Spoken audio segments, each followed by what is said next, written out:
Buonasera a tutti, benvenuti anche questo mercoledì al Grand Central di Via Piave a Mestre, locale che dal 2021 ospita un festival letterario che prende il nome del Grand Central, appunto Grand Central Literary Festival.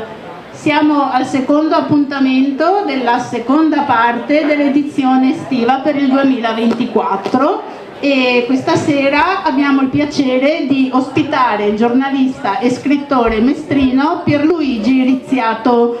Ciao Pierluigi, grazie di essere qui stasera.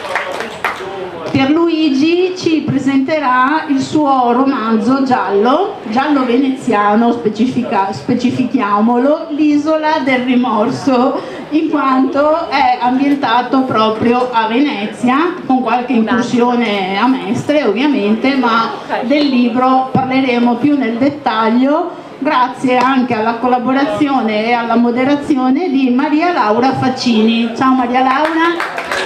Grazie di aver accettato l'invito di Pierluigi per moderare questo incontro. Maria Laura, anche lei un'ottima conoscitrice delle nostre città, quindi sarà sicuramente una moderazione competente, valida, professionale.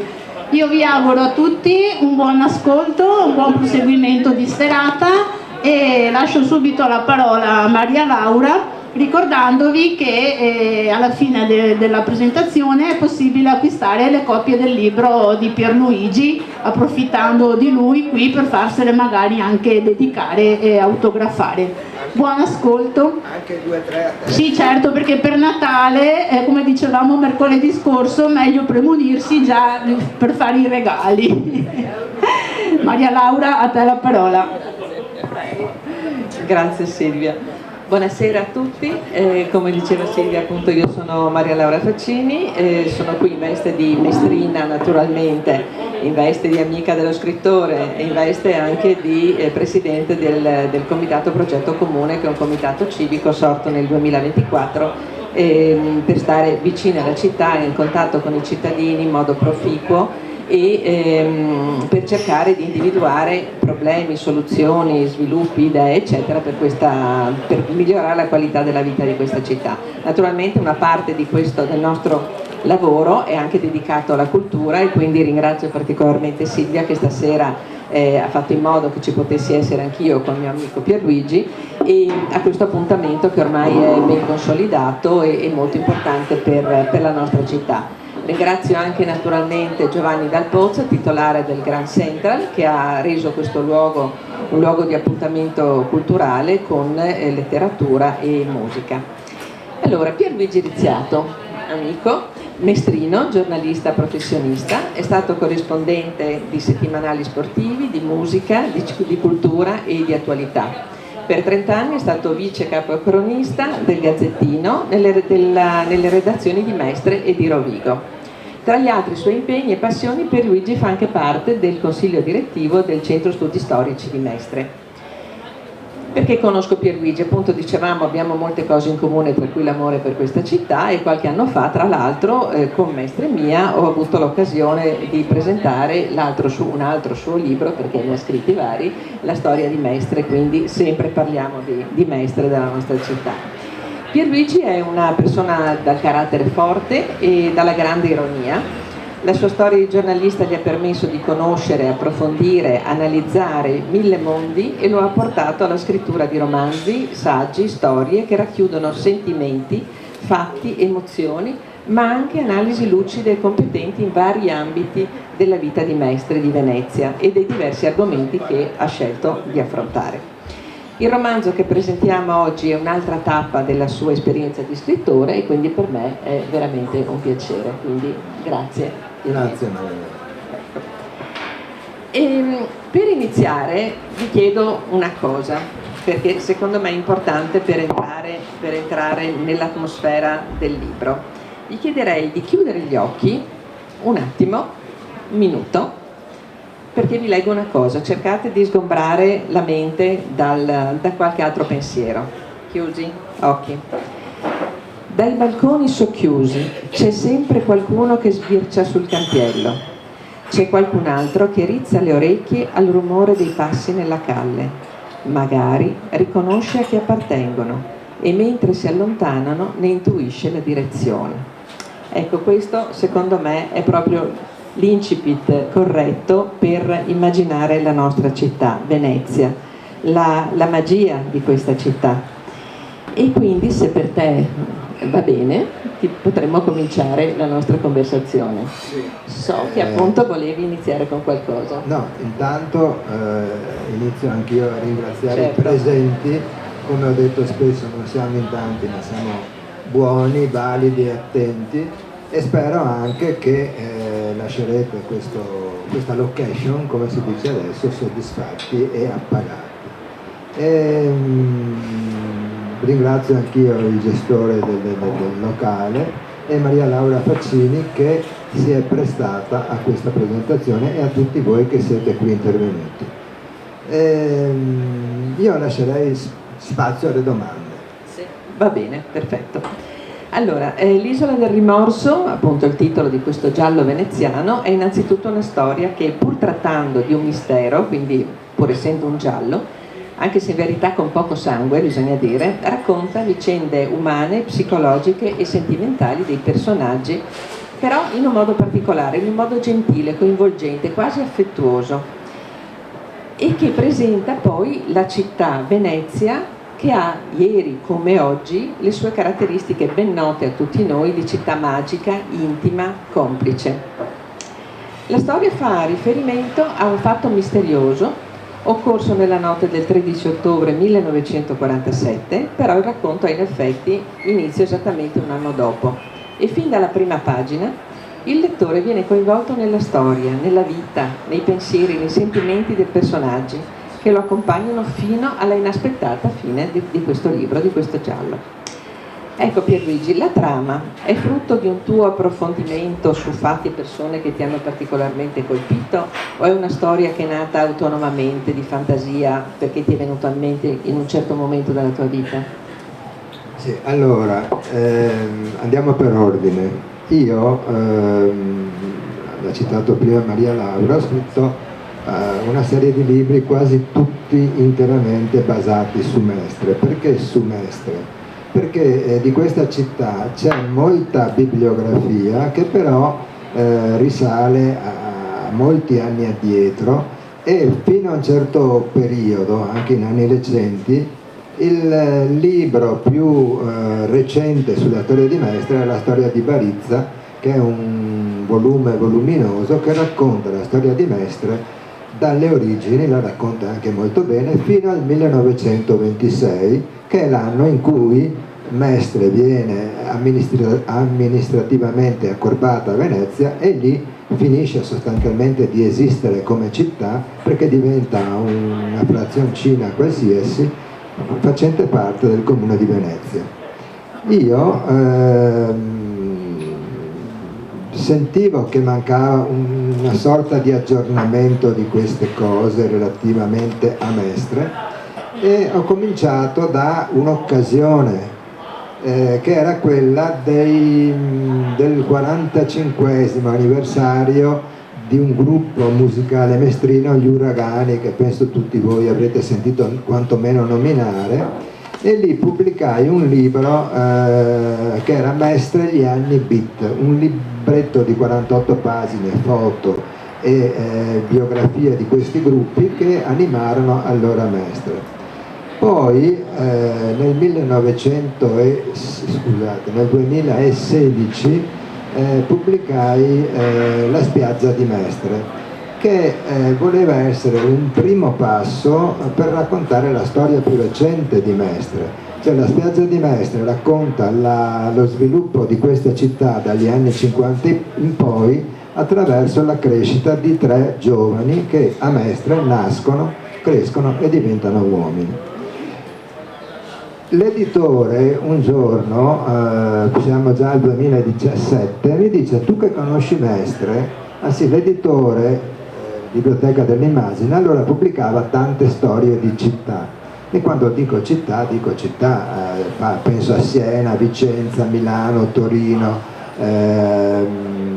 ha fatto l'Aquila, ha fatto Comunque ha fatto tantissime storie di città in Italia e mi fa: tu che conosci Mestre, bene Mestre, perché non mi fai la storia di Mestre? E nel 2017 è uscita la mia storia di Mestre, che si è basata su, vorrei dire centinaia, ma decine di fonti valide e ritenute ufficiali, compresa la storia di Barizza, e praticamente ho aggiornato la storia di Mestre al 2017, perché si parlava della giunta Brugnaro e dei festeggiamenti per i 100 anni di Porto Marghera, per cui una storia di Mestre estremamente aggiornata. Poi ho pubblicato altri 2 libri e sempre basati su Mestre, e pensavo di aver chiuso la mia attività letteraria, e vengo alla domanda di Maria Laura. Cioè, io non avevo nessuna intenzione, nessuna neanche idea, nessun spunto per scrivere un nuovo libro. E un giorno, rientrando a casa, a pochi metri da casa mia, io abito nella zona del palazzetto dello sport di Via Olimpia, si fa il ponticello, la zona di là, che è un incrocio di stradine, e camminando incontro una persona. Vi prego di seguirmi perché è fondamentale. Incontro una persona, poco dopo succede qualcosa, e questa cosa, che è una cosa per molti versi, adesso non posso andare oltre, questa cosa che per molti versi è una cosa che in realtà succede, in quel momento mi parve una cosa talmente anomala e curiosa che vi garantisco mi fermai su quel punto in cui avvenne questo evento, chiamiamolo, normale ma in quel momento strano e particolare, e mi venne lì lo spunto per scriverci sopra una storia. E la caratteristica di questo episodio mi spinse ad ambientarlo a Venezia, perché Venezia, con la sua struttura urbanistica, anche diciamo così, la calma della vita quotidiana, specie della Venezia che racconto qui, che è la Venezia del secolo scorso, la Venezia che va dal 1947 al 1993, che è il periodo in cui si svolge il racconto, è la Venezia quella più vera, più realistica, quella ancora che ha preceduto l'invasione di massa dei turisti, quella che era ancora la Venezia dei veneziani, che qui è raccontata, e credo che sia anche raccontata bene sostanzialmente. Lo dico anche perché alcuni veneziani e veneziane che hanno letto il libro e l'hanno testato, perché questa è una storia di Venezia scritta da un mestrino, per cui io potevo fare anche errori con le calli, con i nomi di barche, io non me ne intendo assolutamente di barche, cioè potevo sbagliare qualcosa, invece testato da veneziani dopo hanno detto che va tutto bene, e questo mi fa piacere. E quindi mi sono messo a scrivere questa storia. Apro una parentesi. Uno scrittore di musica su un quotidiano specializzato raccontò questa cosa di Bob Dylan. Il giornalista dice che Bob Dylan riterrebbe che le canzoni esistono già da qualche parte, occorre solo qualcuno che le raccolga e le renda pubbliche, le metta un po' a posto e le renda pubbliche. Ecco, non voglio dire che questo libro già esisteva da qualche parte, però questo episodio che mi è accaduto nei pressi di casa, secondo me, mi ha dato proprio l'input per scriverlo.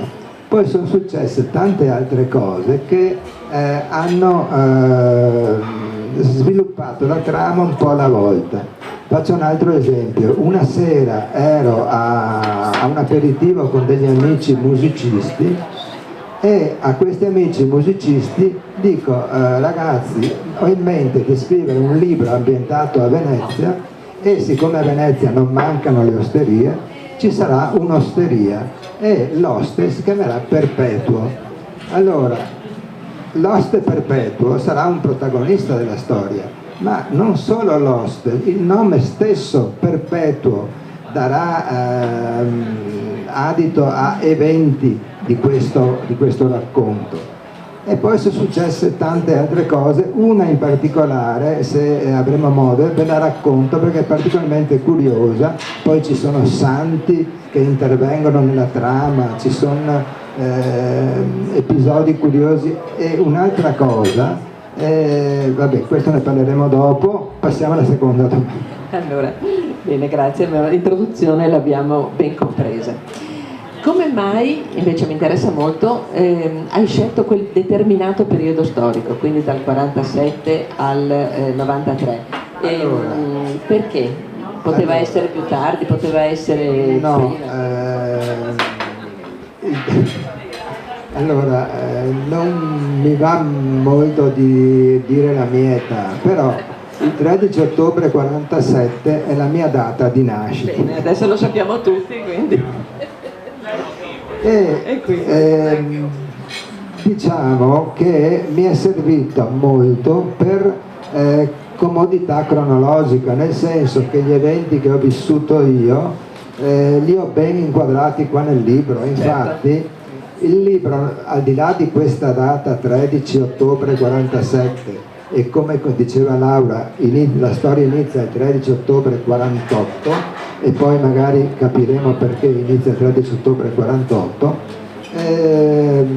mi è stata utile per, sì, ripeto, non ci sono date nel libro, però ci sono certi eventi che fanno capire di che momento si parla. Cioè, all'inizio si parla del ministro Marshall americano che viene in Italia a presentare il famoso piano Marshall e si capisce che è l'anno 47-48, insomma, ecco. Certo. Poi ci sono certi accadimenti come il Venezia Calcio che vince un campionato, poi c'è non so, una canzone che viene cantata, per cui il riferimento temporale è sempre dato a certi richiami di eventi avvenuti. Certo. Per cui partire dalla mia data di nascita mi ha agevolato proprio nello sviluppo della narrazione. Certo.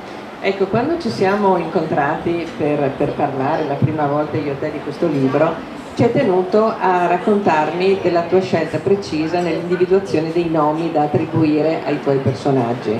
È tutto un ragionamento, diciamo, interessante e puoi spiegarlo anche ai nostri presenti? Allora, sempre delle cose che non so per come mi sono venute in mente, io ho giocato molto sui nomi. Per esempio, al di là della famiglia, allora, il libro è la storia di una famiglia come tante, veneziana, padre, madre e 4 figli, che però un po' alla volta, per vari motivi che sono tutti qui ben raccontati, si disunisce, alla fine si disgrega e i 4 figli saranno ognuno in 4 parti diverse d'Italia se non d'Europa. Uno va in Inghilterra, per dire.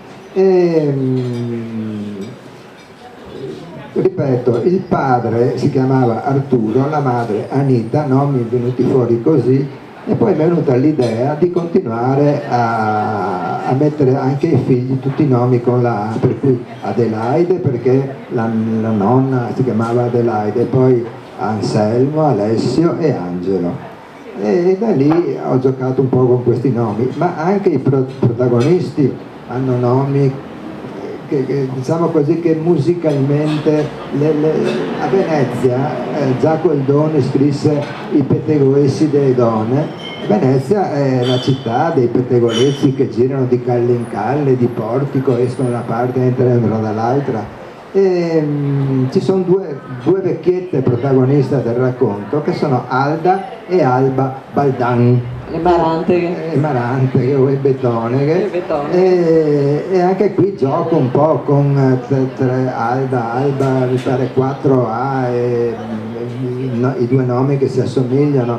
Poi c'è la poliziotta sarda, che il cognome più diffuso in Sardegna è San, adesso non lo è più perché mi dicevano proprio l'altro giorno che forse è Floris il più diffuso, ma prima era Sanna, per cui ho messo nome alla gente sarda, Sanna, cognome, e gli ho dato il nome Arianna, e anche qua Arianna, Sanna, cioè sono tutti giochi. Poi qua però ci vuole una certa preparazione nell'ambito musicale, ho fatto dei riferimenti precisi a dei musicisti che a me sono piaciuti e ripeto, posso dirvi che un signore che è nel libro, che abita a Winchester in Inghilterra, ricorda un certo cantante rock ben preciso, come il fraticello che vive sulle Ande a San Pedro de Atacama, che anche San Pedro de Atacama, cioè, anche tornando al discorso che era un po' tutto scritto, anche sto paese sperduto a 4.000 metri di altezza, non so come mi è venuto in mente e come l'ho messo dentro. E anche sto fraticello ricorda un cantante brasiliano sostanzialmente molto famoso, e lascio a voi ad accorgervi di queste cose, di questi riferimenti. E poi sono citati anche con nomi un po' artefatti anche alcuni musicisti mestrini, e può darsi che qualcuno di voi li riconosca. Bene. Allora sì, come avrete capito ci sono tanti piccoli indizi della sua vita, che è cominciata il 13, ormai lo sappiamo tutti, il 13 ottobre 1947, quindi data ormai indimenticabile. Allora, parliamo un attimo dei protagonisti. Naturalmente i personaggi sono tanti di questo libro, perché è articolato, è un libro che parte sì da Venezia, ma poi viene dislocata la storia anche in altri luoghi, ne parleremo dopo. Quali sono i personaggi principali? Allora, i personaggi principali sono tanti e alcuni, cioè leggendo, uno magari gli verrà spontaneo a dire ma sta figura qua cosa c'entra? E uno può anche dire sì, boh, cosa c'entra sta figura? Per esempio la mamma di Perpetuo, che era la Perpetua di San Silvestro a Venezia, a un certo punto, allora, nel libro ci sono diverse persone che spariscono, la mamma di Perpetua è una di queste, e fra l'altro non si sa che fine faccia sta povera donna. E la mamma di Perpetuo potrebbe essere una figura secondaria, e invece anche lei alla fin fine la sua presenza porterà alla conclusione finale con un ruolo ben preciso. Tornando ai personaggi principali, sono quelli che alcuni, cioè c'è la famiglia Campaltin perché in realtà in antichità era un gruppo, una famiglia, un gruppo familiare venuto, spostatosi da Campalto a Venezia, e il padre Arturo, la moglie Anita, i figli, e poi il poliziotto che è Ruggero Lo Monaco, che è campano e che in quanto campano cioè uno che da fuori arriva a Venezia per la prima volta sicuramente ha un impatto abbastanza traumatico, perché Venezia è una città unica, dalle caratteristiche che nessun'altra città al mondo ripete, per quando si dica Amsterdam, quando si dica c'è una città in Cina che dicono la picca Venezia, no, non esiste, Venezia punto e basta. Ecco, se mi permetti, non ce ne sono, prego. Se mi permetti, dato che stai parlando del commissario Lo Monaco, c'è all'inizio del libro, sì, che è simpatica questa cosa. Sì. Del commissario Lo Monaco con le nebbie, con sta città senza auto, con l'acqua alta eccetera, sicuramente è traumatico, però c'è anche dell'altro. Allora, a quella stessa ora il commissario Ruggero Lo Monaco, giunto da pochi giorni a Venezia e da pochi minuti al lavoro, stava cercando un dizionario che gli dissolvesse la nebbia fitta che aleggiava attorno a una parola, bricola, che appariva frequentemente su diversi verbali, tipo barca contro bricola, marinaio ferito rischia di annegare, natante recuperato, intervenuti gli agenti, salmistrare il ponchiello. Lo strano vocabolo però, in quanto uomo del profondo sud, non faceva parte del lungo elenco di parole di sua conoscenza, neppure in un vecchio sgualcito dizionario illustrato dalla lingua italiana, scovato dentro un altrettanto vecchio armadio tarlato del suo ufficio, trovò adeguata risposta. Vado un po' più avanti. Bison, chiamò con tono deciso affacciandosi nel corridoio. L'agente subito accorso si mise sull'attenti a disposizione. Bison, tu che sei veneziano, veneto, di queste parti, insomma, già sentirsi dire così per noi è un affronto, mi spieghi cosa sono ste cose, ste bricole? Le trovo dappertutto, ma faccio fatica a capire di cosa si tratta. C'è qualcos'altro e poi alla fine del capitolo lui fa qualche riflessione. Mentre la gente girava l'angolo in fondo al corridoio, rimuginò: ma quali bricole e bricole? Sempre pali sono. Quindi noi abbiamo quest'uomo, questo commissario, una brava persona che viene e si trova a scontrarsi con un lessico completamente diverso da quello a cui lui è abituato. Tornando ai personaggi, Esatto. Poi ci sono le vecchiette pettegole che sanno tutto di tutti, poi c'è Gesualdo dal Monte che per questo personaggio, Gesualdo dal Monte, è ispirato a un veneziano, mio amico e conoscente, anche collega, che è realmente esistito. Gesualdo dal Monte a Venezia lo chiamano conte, ma lui non è un conte, solo per il fatto che è alto, un bel portamento, veste sempre bene, ha sempre modi di fare affabili, eccetera, lo chiamano il conte. Però lui non è conte, come una cliente, ecco, un altro ambiente, un'altra protagonista è la sarta con la sua sartoria, una cliente della sartoria era Magda Marchesan, anche qua mi piace giocare coi nomi, che tutti li chiamavano Zerivà Marchesa, ma non era Marchesa, solo il cognome era Marchesan. Tutte cose così. E questo Dal Monte è un altro personaggio importante del libro, che anche lui avrà un ruolo. Ripeto, fra i personaggi un po' atipici sicuramente ci sono dei santi, in particolare una santa che interviene nel racconto, e qui vi racconto l'ultimo degli aneddoti, forse il più curioso, il più particolare. Allora, l'oste si chiama Perpetuo e passa la sua vita dentro questa osteria. Io avevo già praticamente finito la trama del libro, finita a grandi linee, ma insomma si trattava di aggiustare qui e là. Un giorno vado in un supermercato e devo comprare un colluttorio, e ne sono tanti, scelgo e prendo un colluttorio, non mi ricordo il nome, di costo medio, non delle marche conosciute. Un giorno sono a casa, sono in bagno, prendo questo colluttorio in mano e per curiosità vado a vedere dove viene prodotto. Questo colluttorio viene prodotto a Santa Perpetua de Mogoda. Cavoli, ho detto. Sto qua si chiama Perpetua e questa è la santa, non posso non intromettere nel racconto. E la santa diventa proprio una che cambia le cose nella vicenda. E, a proposito di... posso... Hai altre domande? Beh, No, allora concluderò con questo. Dimmi. A proposito di questo Perpetuo, è molto carino il discorso appunto del bar, perché questo è un luogo, questa osteria dove si incontrano tutte queste persone, lavoratori, anziani, eccetera, e lui ha l'abitudine, per una vecchia, che poi leggerete come mai, di scrivere degli acronimi su dei cartoncini o su degli avvisi. Allora, in osteria VRS e VBS stavano a significare vino rosso sfuso e vino bianco sfuso.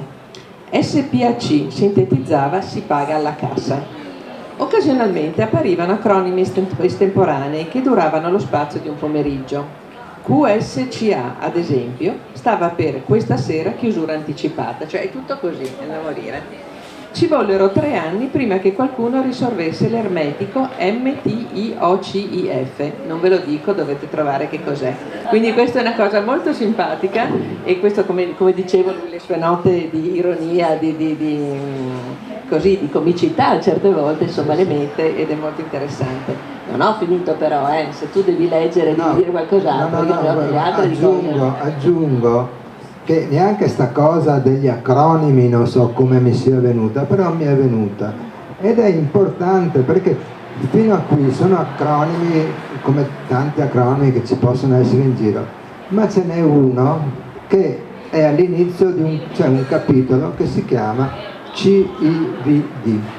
Questo acronimo sarà determinante anche questo per lo sviluppo della trama e avrà diverse interpretazioni che adesso non vi sto a dire, finché a risolverla sarà praticamente l'autore di questo acronimo, che però non si sa se è un autore o un'autrice, già ho detto abbastanza. Invece ci tenevo a sottolineare una cosa, che in questo libro, a parte la trama appunto del giallo, di questo fatto misterioso che accade e che poi troverà forse una soluzione, una definizione, ma questo poi lo vedremo, e Pierluigi ha anche affrontato dei temi che diciamo sono anche dei temi sociali. Perché? Perché parla, la figlia diciamo della famiglia Campaldin, questa Adelaide, è una ragazzina che non potrà, o meglio, non avrebbe potuto o dovuto seguire le sue aspirazioni in quanto femmina. Oppure, allora per esempio c'è un piccolo passaggio: dopo la terza elementare non era più andata a scuola perché una sera nel dopocena a tavola, parlando con la moglie, Arturo aveva sentenziato: le tose non serve che studino, la terza classe basta e avanza, che imparino a cucire, i mestieri di casa, poi quando sono grandi si trovano un buon partito e si sistemano. I fioi invece sì, devono impegnarsi, prendere un diploma e se si laureano meglio ancora. Adelaide, dalla porta aperta della cameretta, aveva udito quelle parole, ma non le aveva condivise e neppure un poco apprezzate. Questo è il primo punto che mi ha colpito decisamente, perché non stiamo parlando dell'Ottocento e queste sono cose che succedevano nel secolo scorso e che purtroppo succedono anche adesso. Ecco, allora, la moglie Anita, anche lei per conto suo, è una donna abbastanza emancipata, una donna che lavora, eccetera.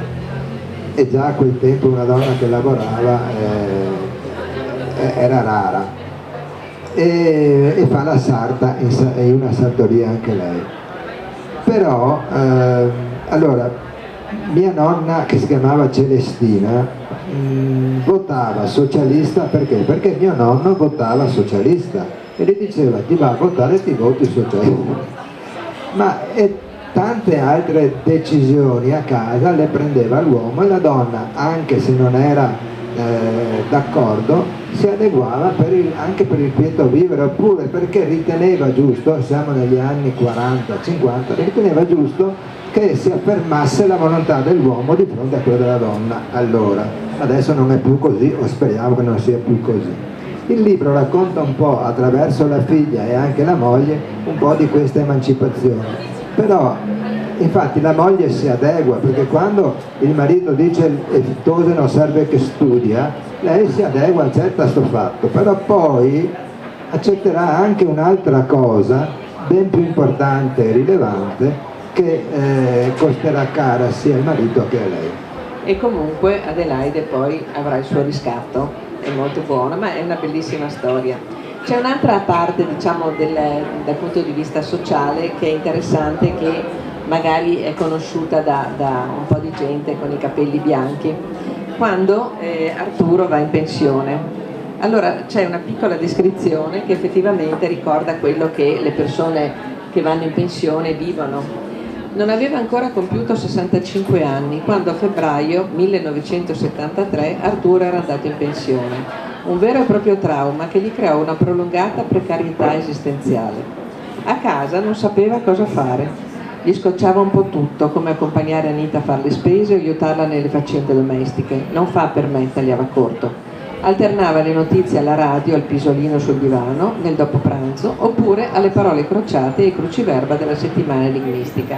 Adesso invece i nostri anziani vanno naturalmente a guardare i cantieri, sono tutti ingegneri, sono tutti coach, sono tutti direttori artistici o tecnici, però effettivamente anche questo è un altro punto, cioè il fatto di cosa si faccia quando si va in pensione. Alcuni la prendono bene, altri la prendono molto male, quindi anche questo è un punto che tu hai voluto sviluppare in un certo modo.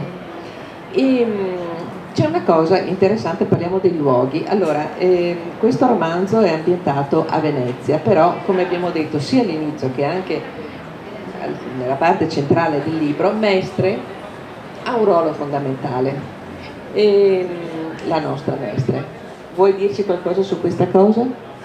Sì, ripeto, io sono di Mestre, sono, diciamo, orgoglioso di essere di Mestre. Un po' mi dà fastidio, mi ha sempre dato fastidio da quando avevo 7 anni in poi, cioè la carta di identità me l'hanno data a 13, però già prima mi dava fastidio, che sulla carta di identità fosse scritto nato a Venezia. Tutto sommato ancora oggi, insomma, io mi sento mestrino, cioè io ho lavorato, studiato a Venezia, ho amici veneziani, conoscenti veneziani, e a Venezia ci vado più che volentieri, amo Venezia, la ritengo una città unica al mondo, mi fa male vederla come si sta riducendo, cioè è anche Venezia la mia città, non è che io sono mestrino e punto e basta e chiuso, cioè, ho una fortuna enorme ad abitare vicino a Venezia, però ripeto, io mi sento mestrino e tutto sommato il fatto che nella carta sia scritto nato a Venezia, perché non è vero, non sono nato a Mestre, dalle parti di piazza 27 ottobre, per cui proprio mestrino.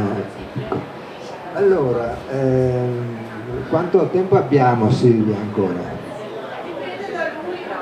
Dipende da lui.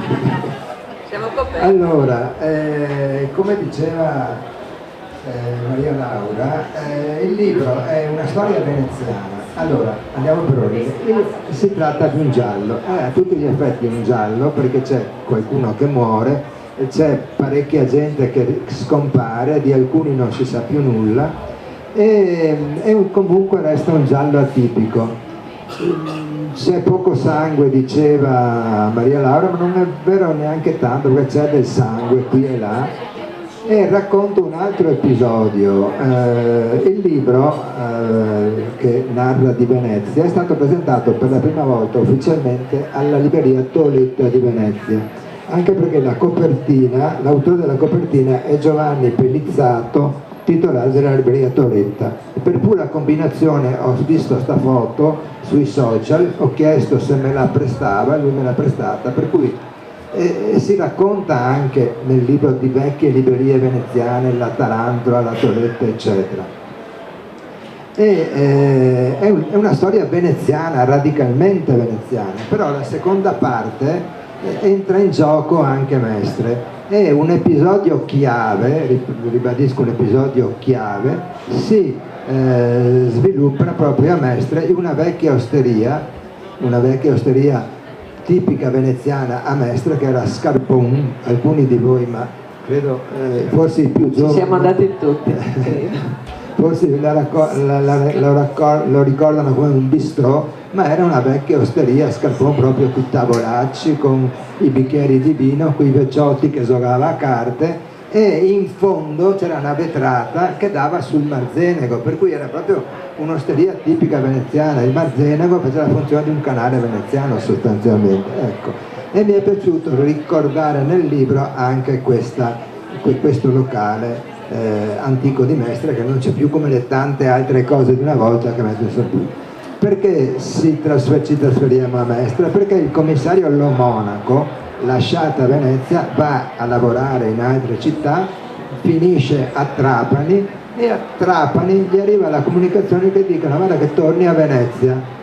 Sì, dove vado? Vai in via Carossa, Mestre. E lui dice, ma all'interlocutrice dice, vabbè, tu sei siciliana per cui non puoi capire, ma Mestre non è Venezia, Mestre è una cosa, Venezia è un'altra, ecco. Per cui la questione Mestre-Venezia anche qui è trattata. Racconto un altro aneddoto. Sempre alla libreria Toletta a presentarmi era Alessandro Bressanello. Qualche esperto di cinema lo conoscerà, perché è un attore veneziano che ultimamente ha lavorato in molte fiction, e per l'ultima sua interpretazione è quella di essere il marito di Maria Callas in Maria, in cui la Callas è interpretata da Angelina Jolie. Per cui Bressanello, veneziano, è il marito di Angelina Jolie. Vorrebbe. Allora, Alessandro Bressanello mi ha presentato a Venezia e ha letto il libro in anteprima sostanzialmente. A un certo punto mi telefona e mi dice: ciao, ve lo dico in dialetto, ciao, sono arrivato a pagina 120 e non è successo niente. E io gli dico: non è successo niente. E allora ho cominciato a dirle tutte le cose che sono successe a partire dall'inizio. E a questo punto io mi permetto di leggervi le prime righe del libro, che introducono una cosa alquanto strana, e adesso la leggiamo assieme. E allora, un'altra cosetta: questo libro si chiama L'isola del rimorso, e scoprirete perché il rimorso ha un ruolo anche lui nel libro. Ma un altro titolo avrebbe potuto essere Complice la nebbia, poi l'editore ha preferito L'isola del rimorso. E il primo capitolo comincia subito con la nebbia. Allora, doveva farlo, ma per farlo gli servivano discrezione e riservatezza. Insomma, non voleva testimoni e per non avere occhi indiscreti all'intorno confidava nella nebbia, in tanta fitta nebbia. Doveva essere però nebbia densa, palpabile, quel tipo di nebbia fredda, fastidiosa, che penetra nei colletti e nelle maniche, che invade le calli strette e i sottoportici, nebbia capace di far sparire i vaporetti dai canali e occultare le sagome austere degli alti palazzi che racchiudono campi e campielli. Nebbia infida che sbiadisce i contorni di cose e persone, occultandone le cattive azioni e anche i segreti, piccoli o grandi che siano. A Venezia, soprattutto in autunno, la nebbia è un fatto comune, come lo è l'acqua alta, ma in quei giorni di metà ottobre latitavano sia l'una che l'altra. Inaspettatamente però alla radio il notiziario serale delle 8 l'aveva annunciato in modo preciso che non lasciava margine a dubbi. Domani, mercoledì 13 ottobre, fin dalle prime ore del mattino, nebbia fitta nell'intera pianura padana e in particolare in laguna a Venezia. Che coincidenza, proprio un anno dopo fu il suo pensiero nell'udire quella previsione. Arturo si fregò le mani per la soddisfazione e concluse: domani o mai più. Arturo dormì male la notte fra il 12 e il 13 ottobre, cercando di tanto in tanto di interpretare l'ora dal tremulo pallore delle lancette fosforescenti della sveglia sul comodino. Quando gli parve che fossero le 5, facendo piano si alzò dal letto. Non si tolse il pigiama, sotto il pantalone aveva già i calzettoni lunghi di lana, infilò scarpe pesanti, un maglione a collo alto e dall'appendiabiti nell'ingresso prelevò il mantello di tela cerata, color verde oliva, avuto in dotazione dall'Acnil, lui conduceva i vaporetti, e il relativo berrettone a falda larga. Nel tascone mise uno scalpello e precauzionalmente anche un martello. Aprì appena un poco lo scuro della cucina per verificare l'esattezza delle previsioni meteo annunciate nel notiziario delle 8 la sera prima. Ostaria che nebbione, sussurrò e richiuse subito. La nebbia c'era ed era fitta, per una volta preziosa alleata e fidata complice. Era quello il giorno giusto per agire, un giorno prima o un giorno dopo non sarebbe stata la stessa cosa. Allora c'è una persona che si alza alle 5 di mattina, si veste bene, si copre, monta su una barchetta a remi, perché allora c'era sta San Pierottina a remi, e si va in laguna e raggiunge un punto particolare della laguna che sa solo lui, che in testa solo lui, e si porta con sé un martello e uno scalpello. Allora uno si chiede: ma sto qua cosa? Ah sì, poi sta cosa la ripeterà per tutta la vita, per tutti i 13 ottobre fino all'anno della sua morte, per cui tutte le mattine del 13 ottobre si sveglia presto, cerca di non farsi vedere nessuno, neanche dalla moglie e dai figli, va in laguna, spera che ci sia la nebbia così nessuno lo vede, e ripete questa cerimonia, fra virgolette, che lui comincia quel 13 ottobre del 48, un anno dopo della nascita del suo ultimo figlio.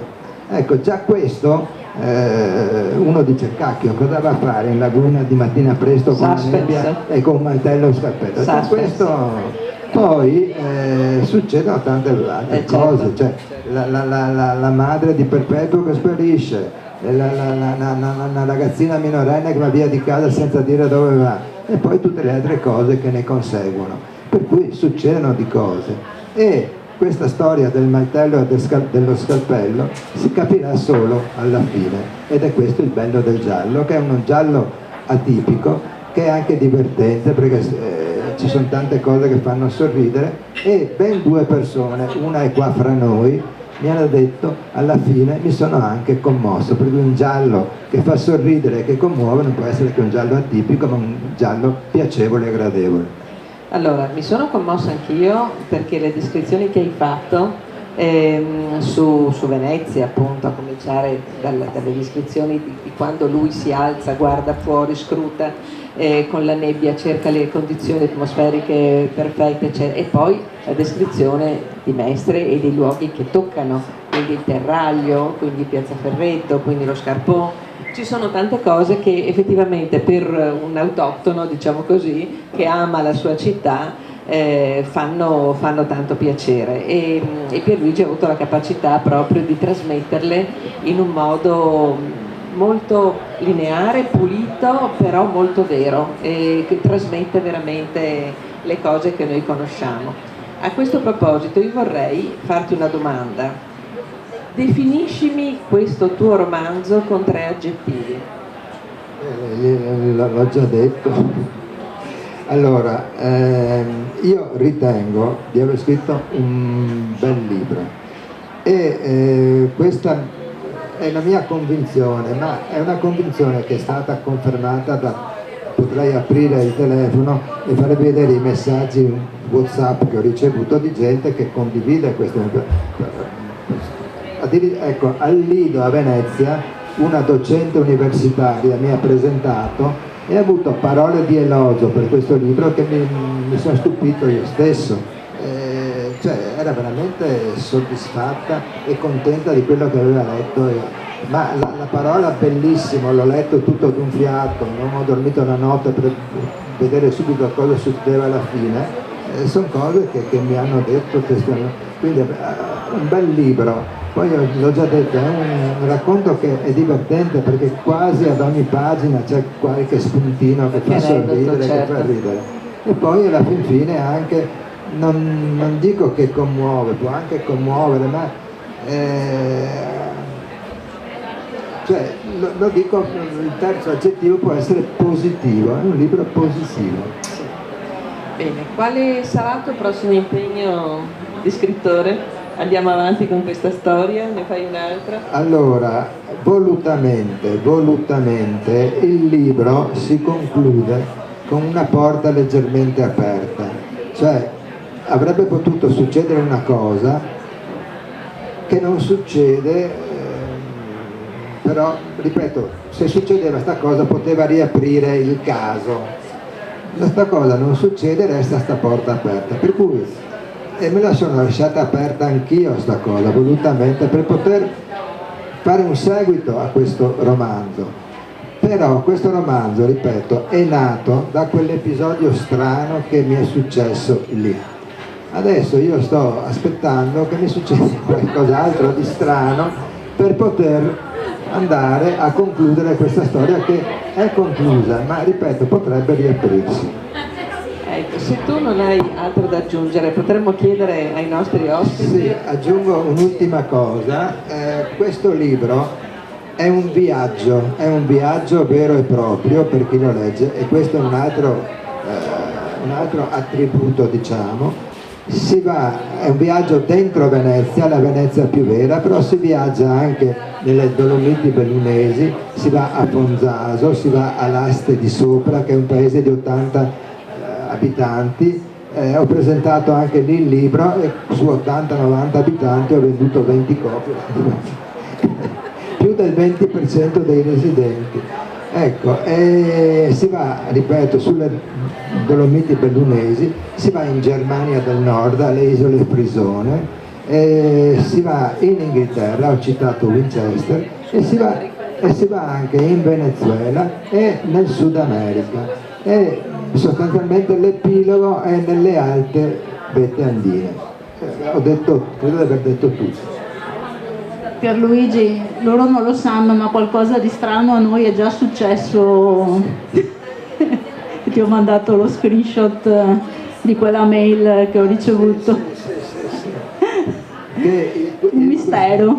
Sì, il mistero del questore di Venezia che ha detto grazie per l'invito ma non potrò essere presente. Non si sa chi abbia mandato l'invito al questore. Santa Perpetua. Sì, esatto, può essere. Perché hai risposto al mio indirizzo e io ho detto ma per il prossimo. Sono stata io. Abbiamo una confessione in diretta. Qualcuno del pubblico vuole intervenire o fare qualche domanda a Pierluigi? Sarei ben contento se ci fosse. Qualcuno ha già letto il libro? Ti passo il microfono così. Quando tu parli della ragazza che va a scuola solo fino alla terza e poi deve stare a casa, io ho vissuto quegli anni, per cui non è una cosa, sì, non è una cosa strana, era abituale proprio che succedesse. Allora, I maschi erano maschi. sì.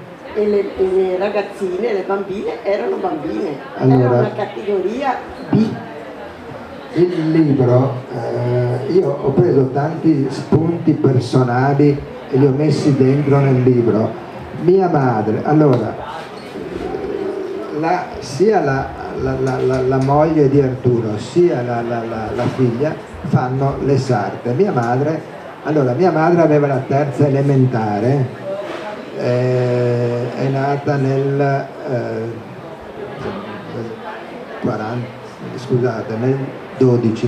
1912 e aveva la terza elementare, ha fatto la sarta. A un certo punto prima lavorava in un laboratorio, poi lavorava a casa, faceva lavori a casa e ha fatto solo la terza elementare perché era nell'ordine delle cose allora. Però ecco, mia madre aveva un certo carattere che non si adeguava alle scelte del marito e questo è un fatto positivo. Altri? Massimo?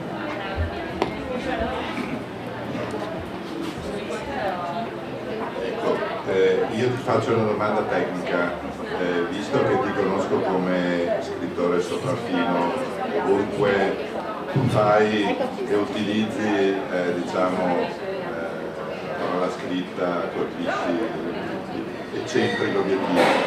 A me interessa sapere quando cambi linguaggio, perché passi da uno stile a un altro, come fai a immaginare un linguaggio diverso se hai appena scritto magari prima un libro più tecnico, cioè tu sei uno che lavora sul linguaggio, lavora sulla parola scritta, hai molta tecnica, come hai fatto in questo caso a passare al romanzo? Sì, hai ragione, cioè, io avevo scritto 2 libri di racconti perché allora io ho lavorato 30 anni al Gazzettino. A Mestre si svolge, e penso si svolge tuttora, penso che molti di voi lo conosceranno, il premio letterario Settembrini Mestre, che è riservato solo a libri di racconti. Io al Gazzettino per alcuni anni ho gestito le pagine culturali del fascicolo locale del Gazzettino, anzi sostanzialmente le ho create io perché non c'erano. E ho suggerito a Vittorio Pierobon, allora capo servizio, io ero vice, ho detto ma perché non facciamo le pagine culturali anche nel fascicolo locale? E mi ha dato carta bianca, le ho gestite io per diversi anni.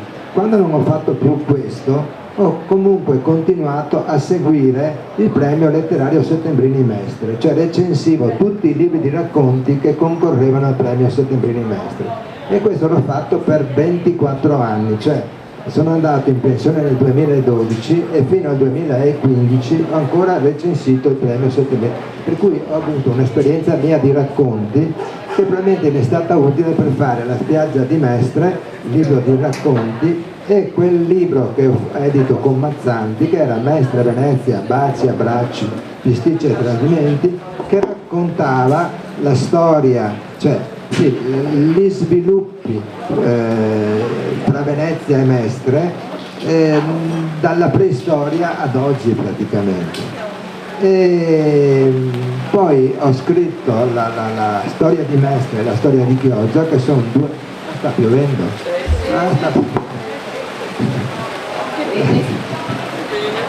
La storia di Mestre e la storia di Chioggia, che sono due saggi, ma mi è venuto facile, forse anche per via della mia professione.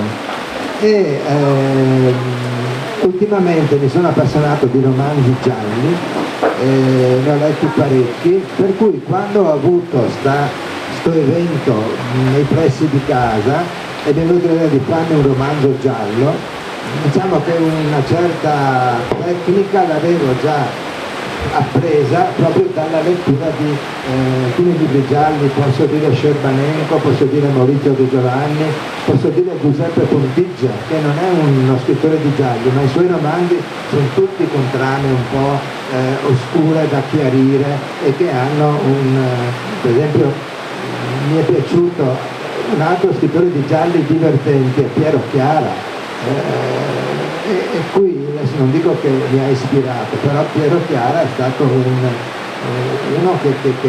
che mi piace come scrive. Ho letto da poco, riletto da poco La stanza del vescovo, ho riletto da poco a Vedrò Singapore, tra l'altro in Vedrò Singapore si cita anche Mestre, e sono tutti gialli, esatto. Per cui, ripeto, a me è sempre piaciuto scrivere, mi piace scrivere e penso anche nei vari settori, o saggi o altre cose, oppure un romanzo come in questo caso, perché il mio primo romanzo potrebbe anche essere l'unico, speriamo di no, ma mi pare, ripeto, di esserci riuscito sempre in maniera soddisfacente, diciamo, sia per me che l'ho scritto, sia per chi poi l'ha letto. Qualcun altro che vuole intervenire? Sotto la pioggia. Sotto la pioggia, leggendo sotto la pioggia, non più cantando, se volete ci mettiamo anche a cantare, abbiamo una bellissima voce qui di fronte. Quindi noi speriamo di essere stati esaurienti. Sì, vi auguro buona lettura, se vorrete avere il piacere di leggerla. Certo. Grazie. Come abbiamo detto, 3 ciascuna. Grazie a tutti. Io però volevo togliermi 2 curiosità per Luigi, se riusciamo prima che esploda la cassa.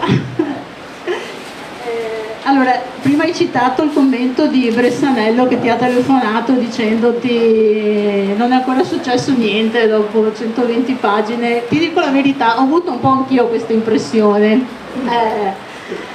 Però sai cosa mi è successo?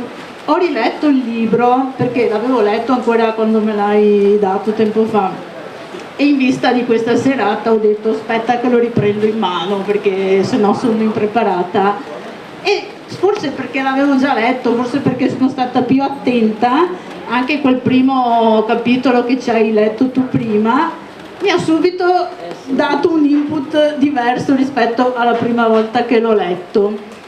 Al che mi sono fatta tutto un ragionamento mio e mi sono detta ma perché noi i libri non li rileggiamo quasi mai 2 volte, mentre un film o un disco anche 20 volte lo riguardiamo e lo riascoltiamo, mentre i libri facciamo fatica a rileggerli. Tu hai una risposta a questa domanda?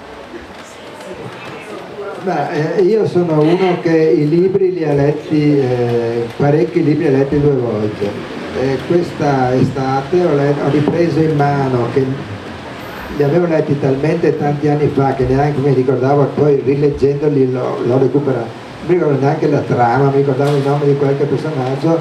Ho letto Prima che il gallo canti e Ferie ad agosto di Pavese, che sono due libri molto belli, scritti molto bene, non sono gialli però, per cui se ho occasione, ripeto, leggo molto volentieri i libri. È vero che per esempio Marilena, che prima è intervenuta, nell'altra presentazione ha detto: l'ho riletto e ho capito tanti riferimenti che portavano alla conclusione, ed è questo il discorso. Cioè, nel libro ci sono cosettine, non so, un bicchiere che cade per terra, faccio un esempio, perché scrive del bicchiere che cade per terra? Eppure anche questo ha un senso nello sviluppo e nella conclusione del racconto. Certo. Mi ha fatto restare un attimo prima la signora Marilena, perché quando è arrivata mi ha detto: ma lei, mi ha chiesto, ma lei il libro l'ha letto oppure come tante persone che fanno le presentazioni ha letto solo qualche recensione? Sono rimasta così perché per me è una bestemmia dire presentare un libro senza posso confermarti che la signora ha ragione, però comunque io ho un'altra persona per la quale ho presentato 2 libri, sa benissimo che le cose le leggo, quindi anche perché bisogna sentire quello che poi si chiede, io sono non ci si d'accordo può con te. basare solamente, quindi Annalisa Bruni lo sa bene. Quindi insomma, quindi il libro di Pierluigi va acquistato non perché va letto una volta, ma perché va letto almeno 2 per avere veramente È allo stesso prezzo. Esatto. è regalato, pensate a Natale che arriva dopo domani. Per goderselo appieno bisogna leggerlo 2 volte, se no bisogna partire subito tipo radar a intercettare tutti i segnali che lui lancia nascosti tra le pagine. Se lo leggerete state attenti a tante piccole cose che dopo direte: sì, ecco perché è successo questo, o ecco perché questo ha detto sta cosa. Anche una porta che resta aperta probabilmente ha il suo significato. Sì, aspetta Bruna che ti porto il microfono. Vabbè. No, perché sennò in telecamera non... Sì, non si sente. Sai come, Dimmi. scusa Bruna, sai Sì. come si maneggia un microfono? No, Sì. è la prima volta che lo tengo con 2 mani, va bene? Allora, no, volevo soltanto fare la battuta finale, se vogliamo, se si finisce qua. Quando è che esce il film di questo libro? Allora, più di una persona, qui entriamo nel discorso serio, più di una persona, anche persone che mi hanno detto che si presta molto, Esatto, sia a una fiction televisiva sia a un film. Io ho qualche idea di proporlo, per esempio c'è Andrea Segre che è veneto di Dolo, ho i contatti suoi, vorrei proporglielo. Spero che questa cosa possa avere degli sviluppi, ci proverò.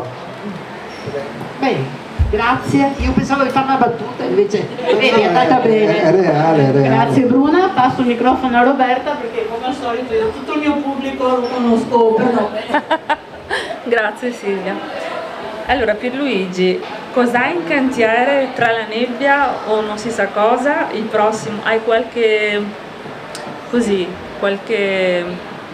idea oppure qualche piccolo sentore che scriverai a breve? Qualcos'altro? Grazie. Allora, Niente. io per scrivere un nuovo libro, cioè di Mestre ho scritto abbastanza, anche se ne sarebbe a livello di saggi, ci sarebbe da scriverne ancora, però temo alla lunga, siccome è un po' un mio chiodo fisso, di tediare anche le persone, eccetera, questa storia di Mestre, Venezia, eccetera.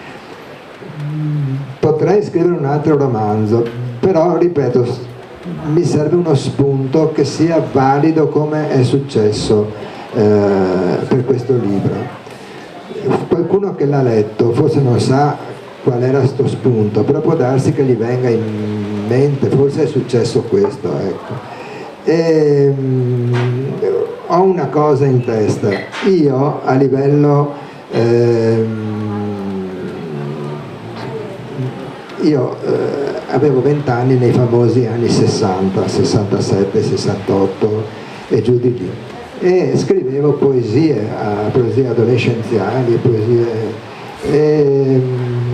che anche quelle però le ho tenute per me. Ecco, c'è una cosa, che un'amica, queste poesie venivano ciclostilate, graffettate, diffuse così, col ciclostile.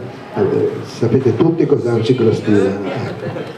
Allora, e ne ho fatte una ventina. Una mia amica studiava all'Università di Trento, se le portate con sé e le diffondeva a una, e succedeva che diceva: bella sta poesia, è di un mio amico di Mestre, di Pierluigi, un mio amico di Mestre. Poi bella sta poesia, è di un mio amico, e terza volta bella sta poesia, è di uno di Mestre, per la cosa di nome e cognome svampiva.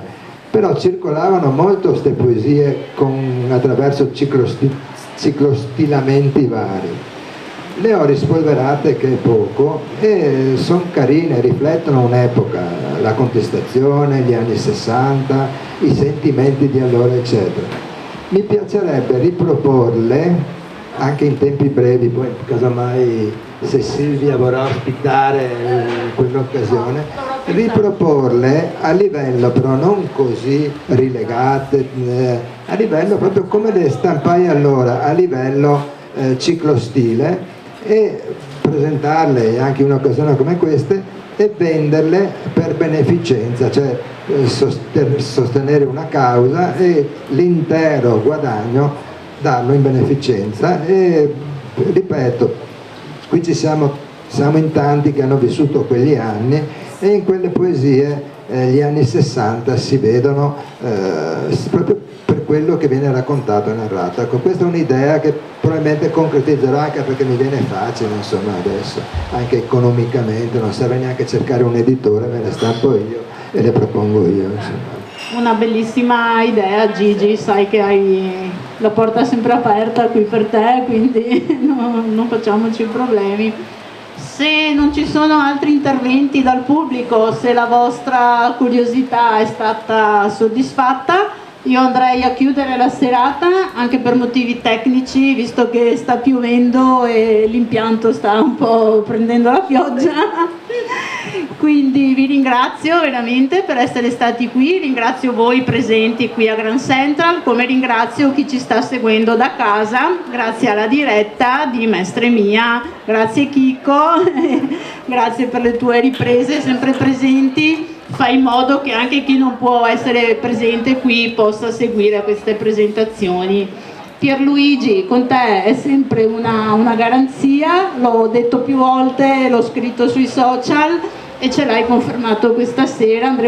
Ma chi vuole può restare qui a parlare, è solo che io devo chiudere per spegnere l'impianto, ma possiamo stare qui benissimo a continuare la serata. Grazie a voi che siete stati qui in questa occasione. E grazie a Maria Laura per la competenza e l'eleganza della tua conduzione. Grazie a tutti, ci vediamo mercoledì prossimo con Maria Cristina Benetti e il suo romanzo Re Bibì disegna ancora, che verrà presentato dalla qui presente Annalisa Bruni. Approfitto per fare un'anticipazione. E sarà il penultimo incontro di questa sessione estiva, per cui vi aspetto numerosi anche mercoledì prossimo. Arrivederci a tutti, grazie.